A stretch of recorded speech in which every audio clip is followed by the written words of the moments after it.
लिंग पुराण में 7 गलतियां बताई है कंगाल होने की।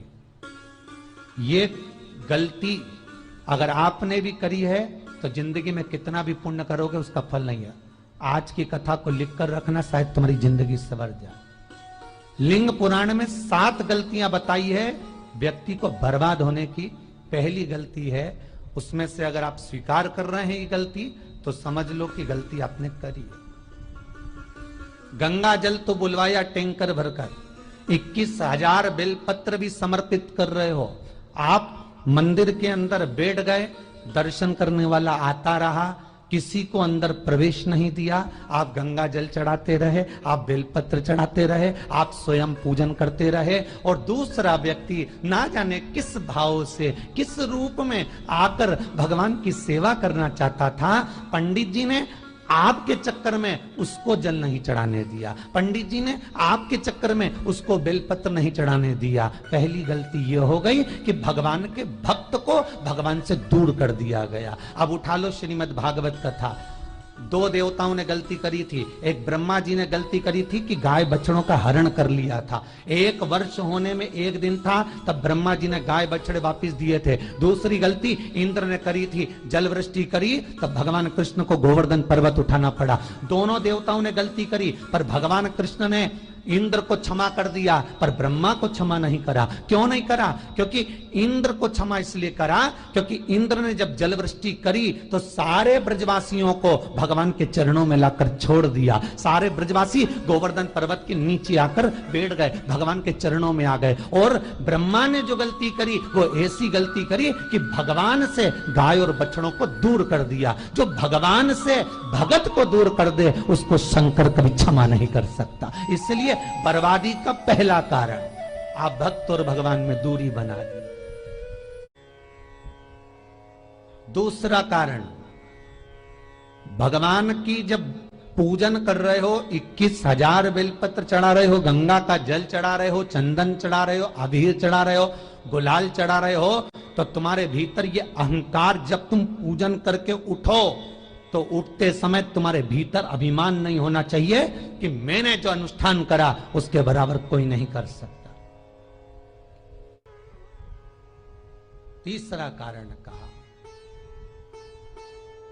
कि भगवान की सेवा तो आप कर रहे हो, भगवान की चाकरी में तो आप लगे हो, भगवान की आराधना भी कर रहे हो, दिया भी लगा रहे हो, धूप बत्ती भी लगा रहे हो, स्नान भी करा रहे हो, पंचामृत स्नान भी करा रहे हो, सारी पूजन अर्चना सब तुम कर रहे हो।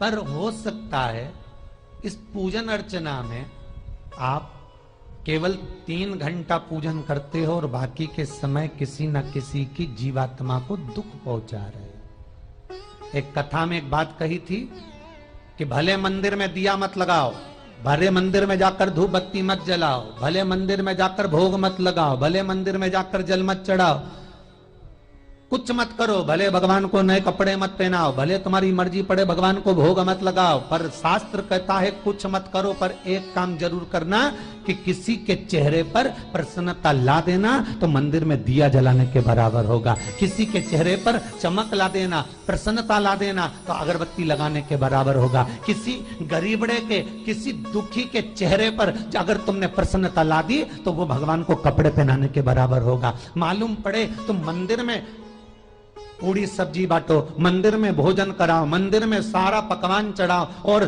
कोई तुम्हारे कारण अगर दुखी है तो तुम्हें वो सुख का भान नहीं हो सकता। तीसरा कारण है हमारा, वो सुख नहीं मिल सकता। चौथा कारण है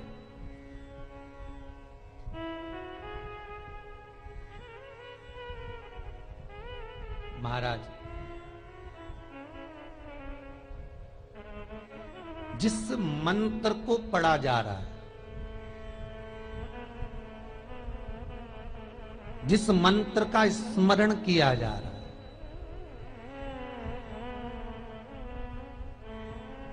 जिस भगवान की माला को हम जप रहे हैं, हम पाठ कर रहे हैं, उसमें त्रुटि।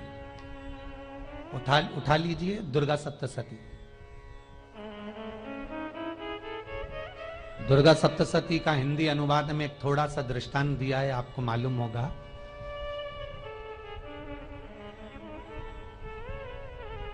एक जजमान सप्तशती का पाठ कराते थे नवरात्रे में। नवरात्रे पूरे होते थे और उनकी पत्नी मर जाती थी। सप्तशती के अंदर लिखा है, बहुत ध्यान से सुनिएगा।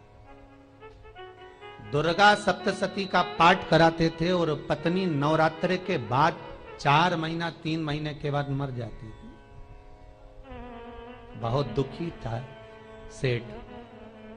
एक शादी करी, दूसरी करी, तीसरी करी, चौथी करी, चौथी पत्नी भी मर गई। बहुत दुख हुआ। आज वो गुरुजी के पास चले गया, गुरुदेव, गुरुजी, गुरुदेव, गुरुदेव। गुरुजी बोले क्या हो गया? सेठ जी बहुत दिनों के बाद आ रहे हो, क्या बात है गुरुदेव? मेरे को एक बात समझ में नहीं आती कि मैं नवरात्रे में सप्तशती का पाठ कराता हूं, देवी जी का यज्ञ करवाता हूं, माता रानी को चूनर पहनाता हूं, उनको सुंदर बिछुड़ी, पायल, चुनरी सब पहनाता हूं, कन्याओं का भोजन करवाता हूं, भंडारा करवाता हूं, जवारे बोता हूं, अखंड ज्योत लगाता हूं, पर नवरात्रि जैसे ही पूरी होती है उसके 2 महीने 3 महीने बाद मेरी पत्नी क्यों मर जाती है? 4 पत्नियां मेरी मर चुकी हैं, 5वीं मैंने शादी करी है। गुरुदेव आप कृपा करिएगा, कुछ तो बता दीजिए, कुछ करुणा कर दीजिए। गुरुजी बोले जब तू सब कुछ अच्छा कर रहा है, जोत भी जला रहा है, कन्या भोज भी करा रहा है, चुनड़ी भी चढ़ा रहा है, भंडारा भी कर रहा है, जोत भी लगा रहा है, जवारे भी बो रहा है, माता रानी की सेवा भी कर रहा है, अखंड रात्रि व्रत कर रहा है, सब कुछ तूने करा, यज्ञ भी करा, फिर तेरी पत्नी क्यों मर सकती है? ऐसा हो ही नहीं सकता। नहीं गुरुदेव मेरी 5वीं शादी है गुरुदेव, अब की बार आप कृपा करिए। गुरुजी ने कहा तेरे पंडित जी को अनुष्ठान पर बुला, मैं कमरे में बैठकर सुनूंगा सप्तशती का पाठ, तब मैं ध्यान करूंगा। गुरुजी अंदर के कमरे में जाकर बैठ गए, ब्राह्मण पाठ करना प्रारंभ करा और ब्राह्मण ने पाठ करना प्रारंभ करा। उसमें एक शब्द आ गया, भारयंतु भक्षन्तु, भारयंतु भक्षन्तु। उसमें बोलना था भय पीड़ा को, हे जगत जननी तू भक्षण कर जा, पर ब्राह्मण बोलता था भार्या तू भक्षन्तु, मेरी पत्नी को, मेरी भार्या को तू भक्षण कर दे। पंडित जी जैसे ही बोले गुरुजी बाहर निकल कर आ गए। पंडित जी को रोका, रुकिए गुरुदेव आप हर साल अनुष्ठान कर रहे हो जजमान के यहाँ और बोल देते हो भार्यंतु भक्षन्तु, हे देवी तू मेरी पत्नी को खा जा, तो माँ हर बार उस पत्नी को निगल जाती है। निवेदन है, शब्द सुधार लीजिए, शब्द ठीक है। चौथा कारण है कि आप जो पाठ कर रहे हो, आप जो पूजन कर रहे हो, आप जो अनुष्ठान कर रहे हो, उसमें कुछ ना कुछ गलती जरूर हो रही है। ये चौथा कारण है।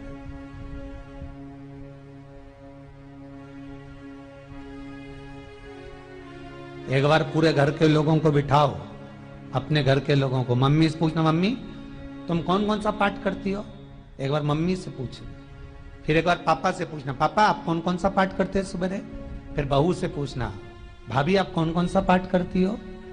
फिर छोटी दुल्हन से पूछना, छोटी दुल्हन तुम कौन कौन सा पाठ करती हो? भैया आप कौन कौन सा पाठ करते हो? आप कौन कौन सा पाठ करते हो? पूछना। जब घर के अंदर बड़ी बहू अलग तरह का पाठ कर रही है, छोटी बहू अलग तरह का पाठ कर रही है, मंजली बहू अलग तरह का पाठ कर रही है, माँ अलग तरह का पाठ कर रही है, पति अलग तरह का पाठ कर रहा है, तो उसका जो प्रभाव है, कौन सी चीज कहां टकरा रही है जिसके कारण घर में रोग इतना है कि कोई सही होने वाला ही नहीं है। अब तुम कहो कि सीवर वाले गुरुजी ने उपाय बताया, हमने बहुत करा, पर सही क्यों? तो सही क्यों नहीं हो रहा है? उसका कारण है या तो बड़ी बहू जो पाठ कर रही, या सास जो पाठ कर रही, जो पति जो पाठ कर रहा है, नाते जो भी उस घर के अंदर रहकर जो पाठ अर्चना कर रहा है, उसमें जरूर कुछ ना कुछ ऐसा हो रहा है जिसके कारण वो काम नहीं कर पा रहे। उसमें कुछ ना कुछ गलती हो रही है जिसको तुम समझ नहीं पा रहे, जिसको तुम अपने आप को बहुत विचार करते हो कि मेरे बराबर कोई नहीं कर सकता, मैं शंकर की भगत, मैं राम की भगत, मैं कृष्ण की भगत, मैं जो करती हूँ बहुत अच्छा करती हूँ, मैंने जो किया बहुत अच्छा करा। पर हो सकता है उसी कारण आपको दुख झेलना पड़ रहा,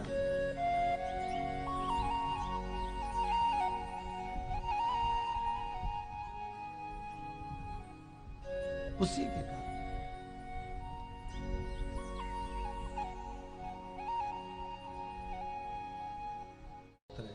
महाराज, हमने जो दान किया, हमने जो पुण्य किया, हमने जो सत्कर्म किया, वो किस जगह पर लगा? 5वां सूत्र,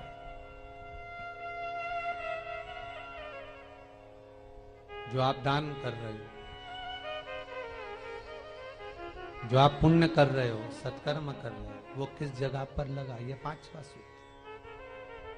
फिर निवेदन करेंगे, गाय, बेटी और लक्ष्मी 50 बार विचार करना, तब किसी को देना। बेटी किसी ऐसे को मत ब्याह देना जो जुआ खेलता हो, मदिरापान करता हो, मांसाहार करता हो, वेश्यावृत्ति करता हो। वो बेटी का सम्मान नहीं करेगा, बेटी रोएगी तो कन्यादान करने वाले को रोना पड़ेगा।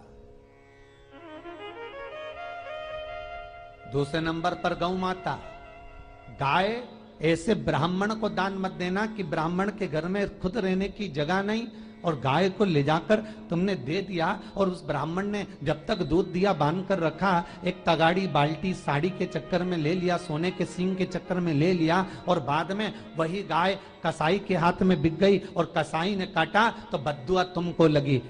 बेटी, गाय और लक्ष्मी, पैसा भी किसी ऐसे भिखारी के कटोरे में मत दान देना कि जिसने ले जाकर मदिरा पान में लगा दिया, जुए में लगा दिया, वैश्यावृत्ति में लगा दिया। अगर जिस भिखारी के कटोरे में पैसा दिया उसने शाम को ले जाकर मदिरा पान में, जुए में लगा दिया, तो लक्ष्मी रोती है कि तूने मुझे गलत जगह पर दिया है, इसलिए अब तुझे रोना पड़ेगा। तब व्यक्ति को रोना पड़ता है, फिर व्यक्ति रोता है। गाय, बेटी और लक्ष्मी 50 बार विचार करो, क्या सही जगह पर दे रहे हो?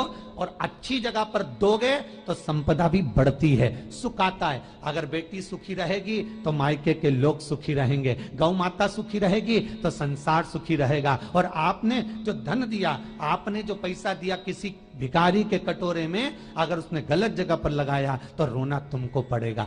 किसी आजकल के भिक्षुकों को अगर रोटी दे दो तो लेते ही नहीं, आटा दो तो नहीं लेते।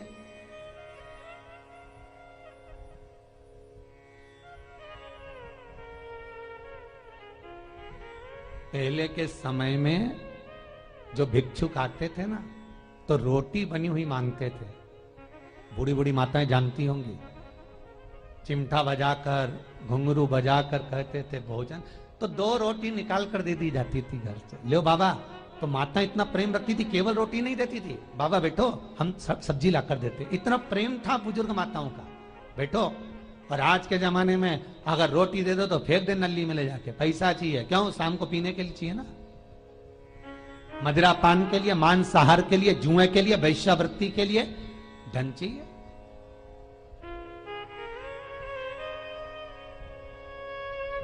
भोपाल के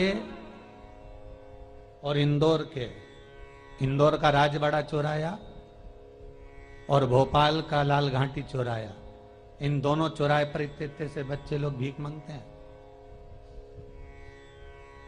और उनकी माताएं और उनके पिता रोड के किनारे पर चिलम लगाते बैठे रहते हैं, पांव लंबे करके पड़े हैं और ये कमा कमा के उनको दे रहे हैं। और धन्य हैं ऐसे लोग जो उनको दान भी दे देते हैं। जिसको जरूरत है उस तक कुछ नहीं पहुंचता। अभी भी 4-6 महीने लॉकडाउन चला, जिसको जरूरत थी एक रोटी की उस तक कुछ नहीं पहुंचा, और जिसके पास में पहले से भरा हुआ था उसने और ले जाके भर लिया। जिसको जरूरत थी उस तक नहीं पहुंचा। अभी ठंड आ रही है, बहुत सारी संस्थाएं कंबल बांटेगी। रेलवे स्टेशन पे लोगों को कम्बल उड़ा रहे हैं, कोई सो रहा है जमीन पर उसको कम्बल उड़ा रहा है, बस स्टैंड पे चले गए कोई रोड पे सो रहा है कम्बल उड़ा रहा है, तो इतना बड़ा नाम चलेगा कि उनने कम्बल उड़ाए, कम्बल उड़ाए, कम्बल उड़ाए। और वो कम्बल जिसको उड़ाया वो दूसरे दिन जाकर कपड़े की दुकान पर बेच के आ गया, 200 रुपए लिया है, रात को पीकर फिर सो गया, क्योंकि फिर कहीं कहाँ आएगा, फिर उड़ा के चले जाएगा, क्योंकि इन्होंने तो ये करके रखा है कि नाम कमाना है तो कम्बल उड़ाए जाओ। जिसको जरूरत है वहां तक सामान नहीं पहुंचता भाई, जिसको जरूरत है वहां तक सामग्री नहीं पहुंचती भाई। आपने दिया और उन्होंने ले जाकर बेच दिया, और फिर सोचते हो कि मैंने तो पुण्य करा है। कई लोग कहते हैं मैंने दान करा, मेरे को इतना फल मिलेगा। काहे का दान करा? ऊपर तो जा, यमराज के डंडे पड़ेंगे।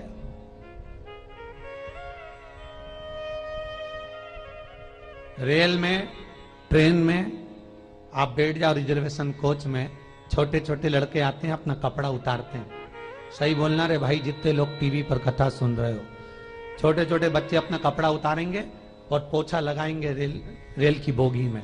जब गवर्नमेंट ने स्वीपर रख रखे हैं तो तुम्हें अंदर आने का किसने कहा? कौन ने कहा कि तुम अपना कपड़ा उतार के पोछा लगाओ?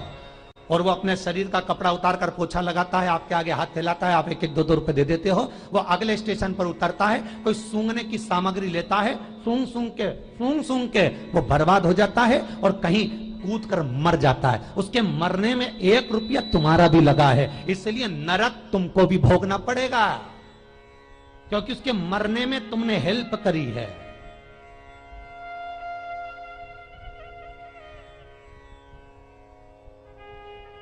तुमने तो रुपया दिया था भोजन करने के लिए, उसने कोई सूंघने की सामग्री ले ली और सूंघ सूंघ के नशे में मर गया। उसके मरने में 2 रुपए तुम्हारे हैं, 1 रुपए तुम्हारा है, तो भोगना तो तुमको भी पड़ेगा ना।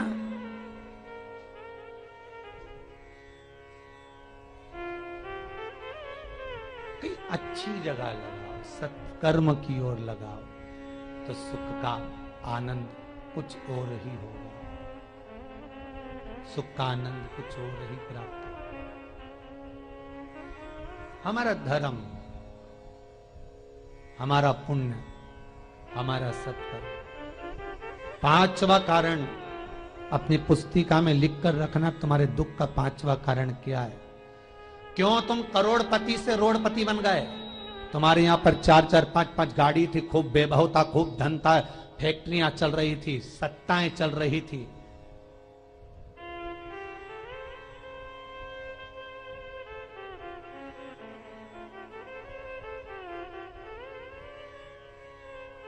खूब सत्ताएं थी, खूब वैभव था, खूब धन था, पर कुछ भी नहीं, सब धरा की धरा रह गया सारा। कोई वैभव बचा ही नहीं, कोई वैभव नहीं। एक हमारे सेंधवा के भगत हैं महाराज, बड़े भावपूर्ण भगत।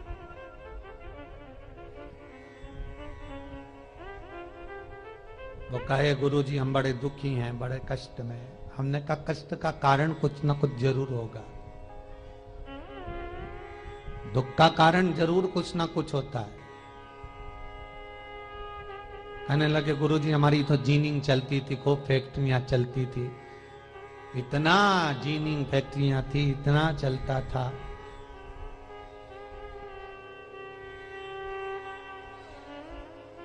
इतनी जीनिंग चलती थी, इतनी फैक्ट्रियां चलती थी, गुरुदेव बहुत दुखी हो गए। हमने कहा दुख का कारण, जो ये 7 कारण है शिव महापुराण के, लिंग पुराण में जो 7 कारण बताए हैं दुख आने के, जब फैक्ट्रियां अच्छी चल रही, जीनिंग अच्छी चल रही, व्यापार अच्छा चल रहा है, तो 7 कारण बताए हैं कि आप उन 7 कारण में से कोई कारण आपके साथ में हुआ है जिसके कारण आप रोड पर आ गए, करोड़पति से रोडपति बन गए।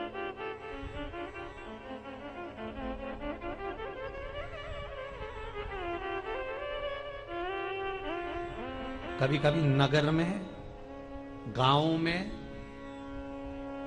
सभी का व्यापार एक साथ समाप्त हो जाता है। कभी कभी गांव में, नगर में सबका व्यापार एक साथ समाप्त हो जाता है, सबका व्यापार एक साथ ही खल्लास हो जाता है, समाप्त, सभी कर्जे में हो जाते हैं। तो समझ लेना कि उस गांव के खेड़े का देव महादेव, उस गांव का खेड़ापति भगवान शंकर, उस गांव का शिव जरूर रुष्ट हुआ है, जरूर रुष्ट हुआ। उसको मनाने का प्रयास करो जिससे अपनी नगर, अपना गांव फिर उन्नति की सीढ़ी पर चढ़ जाए। पांचवा कारण मंत्र जाप को, अर्थात तुम्हारा फिर निवेदन, गाय, बेटी और लक्ष्मी 50 बार विचार करना तब देना, नहीं तो मत दे, मत दीजिए।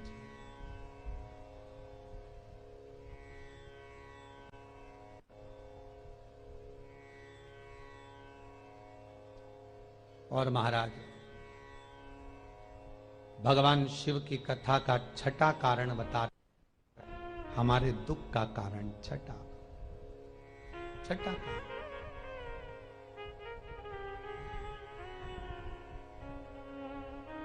आदर सम्मान में कमी।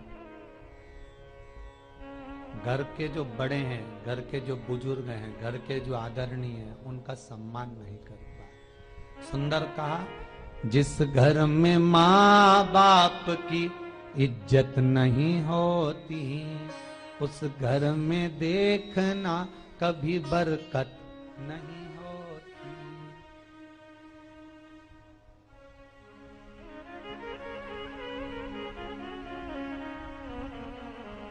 छठा कारण है सम्मान, सत्कार, आदर ना होना। जब धन, सातवां कारण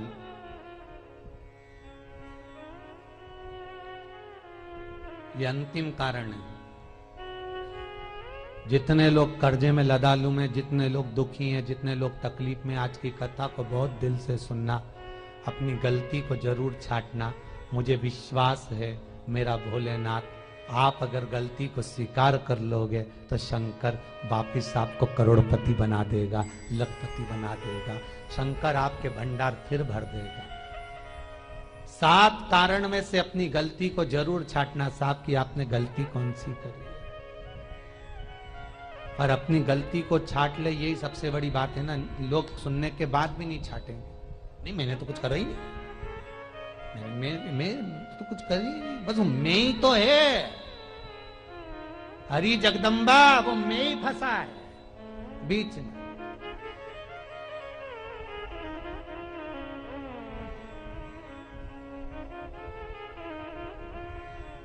सातवां कारण महाराज, किसी का बेकार धन हमारे घर में आ जाए। एक कथा बहुत सुंदर है। एक गांव में एक व्यक्ति रहता था, खूब अच्छी कमाई करता था। पत्नी ने कहा तुम्हारे पास कमाई अच्छी हो रही है तो ये पैसा तो कोई चुरा के ले गया तो पति बोला क्या करना चाहिए, तो एक काम करता हूं, बाजार से कोड़ियां खरीद लेता हूं। कोड़ियां जानते हो, वो ऐसे बच्चे लोग खेलते हैं, कोड़ी खरीद लाता हूं। अब गांव का व्यक्ति रोज कोड़ियां खरीद के लाए, उनके यहाँ बोरे पे बोरे भरा गए, बारदान पर बारदान भरा गए, पूरा कमरा कोड़ियों से भरा गया। एक दिन राजा बीमार पड़ गया। राजा बीमार पड़ा तो राजा को वेदों ने, डॉक्टरों ने कह दिया इसका एक ही इलाज है, कोड़ियां लाई जाए, कोड़ियों को जलाकर राख बनाई जाए, वो राख राजा के शरीर पर मली जाए। राजा के शरीर पर जब राख को मलेंगे तो राजा ठीक हो जाएगा। राजा ने अपने दूतों से कहा जाओ नगर में कोड़ियां देखो। राजभवन में देखा तो कोड़ी नहीं थी, बाजार में देखा तो कोड़ी नहीं थी, सारा मार्केट घूम लिया, चारों तरफ के राज्य देख लिए, कोड़ी नहीं मिली। राजा ने दूतों से पूछा बात क्या है। दूतों ने बाजार वालों से पूछा भैया कोड़ियां क्यों नहीं है। तो बाजार के व्यापारी बोले महाराज सुबेरे सुबेरे एक गांव का व्यक्ति आता है, सारी कोड़ियां खरीद कर ले जाता। सारी कोड़ियां? हाँ। उसका पता दो। दुकान वालों ने पता दिया, वो वहां पहुंच गया, उसको डराया। राजा के दूतों ने, तेरे पास कोड़ियां हैं? हाँ, पर मैंने अपने पैसे से खरीदी है, फ्री की नहीं है, खूब खर्चा कर कर मैंने कोड़ियां जोड़ी हैं। राजा बीमार पड़ा है, कोड़ियां ला के दे। उसने मना करा, दूतों ने डराया, ठीक है लो। उन्होंने बारदान खोल लिया, झोला खोल लिया, बैग खोल लिया। राजा के दूतों ने बैग खोला, वो गांव का व्यक्ति एक थाली में कोड़ियां लाता, उस पर हाथ फेरता और झोले में डालता जाता, फिर भर कर लाता, फिर हाथ फेरता, फिर झोले में डालता। राजा के दूतों ने कहा एक बार में पूरा बारदान उठाकर क्यों नहीं दे देता, ये बार बार हाथ क्यों फेर रहा है? वो गांव का व्यक्ति बोला, महाराज मैं कोड़ियों को थाली में भरकर हाथ इसलिए फेर रहा हूं, इन कोड़ियों में से मैं वो एक कोड़ी ढूंढ रहा हूं कि ऐसी कौन सी कोड़ी मेरी इन कोड़ियों में आकर मिल गई जो मेरी इतनी सारी कोड़ियों को लेकर जा रही है। बस वो चरित्र याद करना कि एक कोड़ी हमारे घर में कोई ऐसी आ जाती है जो सारी रखी हुई कोड़ी को लेकर चली जाती है। और जिंदगी में घर में धर्म की, पुण्य की, सत्कर्म की एक कोड़ी ऐसी आ जाती है जो शिव महापुराण की कथा करवा देती है। वो कोड़ी को ढूंढना कि वो कोड़ी कौन सी है। जो अच्छा काम करवा रही है अच्छी कोड़ी आई होगी, सत्कर्म करवा रही है अच्छी कोड़ी आई होगी, और मालूम पड़े एक कोड़ी ऐसी आ गई जो डॉक्टरों में भरवा रही है, सारा की सारा धन मेडिकलों में लगवा रही है, पुलिस में लगवा रही है, कहीं गलत जगह पर लगवा रही है, कहीं एक्सीडेंट में लगवा रही है। जो कोड़ी गलत जगह पर धन को लेकर जा रही है, समझ लेना कि वो कोड़ी बेकार आ गई जो सारा का सारा बर्बाद करने में लगी हुई है। उस कोड़ी को पहचानो कि वो कोड़ी कौन सी है। सातवां कारण शिव महापुराण का, लिंग पुराण का लिख कर रखना कि एक कोड़ी ढूंढना कि वो कोड़ी कौन सी घर में आ गई जो हमें बर्बाद कर कर चली गई। वो कोड़ी को ढूंढिए, वो रुपये को ढूंढिए, वो एक रुपया कौन सा आ गया, वो धन कौन सा आ गया जो हमें बर्बाद कर गया।